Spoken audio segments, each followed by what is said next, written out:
Hi guys, out here with the truck, doing some wiring harness stuff, putting the turn signal pigtail on, and I got it all done the way I wanted, got it ready to go in the truck, soon to become part of the main harness. I want to show you how I'm doing that.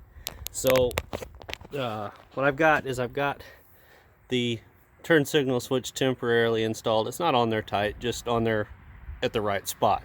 I've got the pigtail screwed on like it's gonna go. I got the whole thing taped up all the way out to just a bit shy of where it's all gonna connect, you see, and I've got plenty of extra there.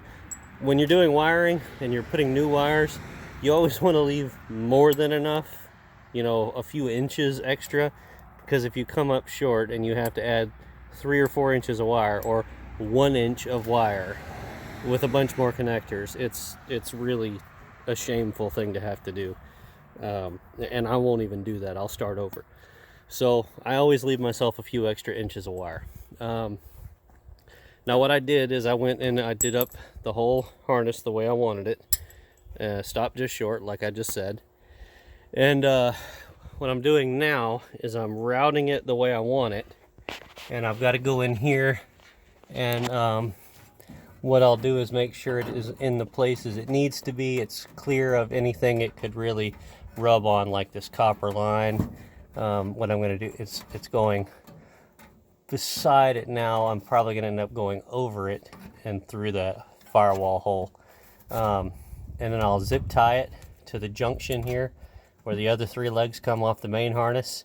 And then I'll take the dash back out and I will tape it into the harness so it'll become one with it. And I'll actually probably have to pull it all back out through the hole in the firewall and bring it out here and do that instead, actually. Because if I did it that way, I wouldn't be able to tape it past the hole in the firewall. So that roll of tape is not going to fit through that hole. Use good quality 3M tape. I'm using Super 88. You can use some thicker stuff if you want. This is really good tape, but there is some thicker, more heavy-duty tape. I don't know if it's the 33 or, well, it's something like that. Wherever you can get the, you know, in the electrical section at the hardware store, they'll have a bunch of different kinds of tape. Get what you feel is best. This is fine for what I'm doing. Now, yes, it doesn't look the best right there. The way that's put together, there's no way to get a real tight, neat tape seam around both sides of it, because it's like a 2-half shell that screws together. The point of this is it started here and I wrapped it over itself a few times, so it's not going to unravel, and then I'm coming down from that, and the idea behind going up this far is to keep the sunlight and the UV off of the end terminations of the wires forever, because that's what causes them to rot. I mean, everywhere you go, you know, on the old harness, everywhere that was exposed to sunlight constantly is rotted away to bare crap. So that is how you fix that. Now, I am pretty certain that once this is done, this truck is, and the wiring harness in it is going to outlast me in my ability to drive it health-wise. I'm 30 years old right now. Well, shit, I'll be 31 in another couple of months. Damn. Probably by the time I'm in my 60s, I'm not going to be able to drive this truck. You know, I live kind of a hard life doing the stuff I do, but I've seen the way my grandfather's aged, and he sure wouldn't be able to do this. So anyway, so this will all be taped together, and there's no problem having this harness taped and this harness taped and then taping them together. The more protection, the better. There's no problem with having extra as far as wiring coverage is concerned. I also use, you see in the factory harness here, they had zip ties.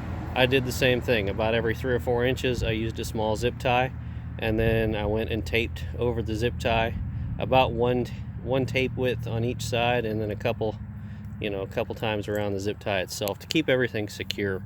You don't want the wires moving against each other inside the harness and rubbing through either.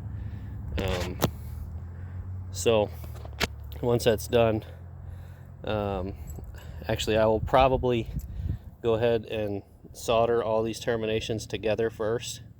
Get everything where I want it. And then I will go and do the rest of the taping and stuff. So use plenty of zip ties. Tape everything as far as you can, as close as you can to the terminations. Now, like down here where the turn signal, the flasher pigtail is, there's nothing wrong with this wire. I replaced this pigtail, and actually you can just barely tell there's a little indentation right there. That's where I soldered and heat shrink both wires together.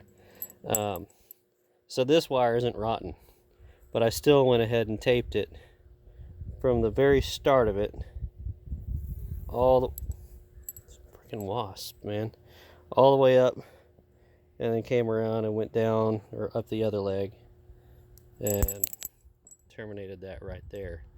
So I'll probably go back and when I come down the harness with tape, I'll go back down it again. You double up your coverage. It's not a bad idea. So that's all I got for you right now. Wanted to show you what I was doing installing the turn signal harness itself. Got any questions about it, post them in the comments. I'll answer them best I can. And good luck, guys. It's not a real super complicated project, but it is a little tricky. So just take your time. Pay attention to what you're doing. Solder everything. If you're not going to solder, at least use good heat shrink butt connectors. But I really suggest you solder them.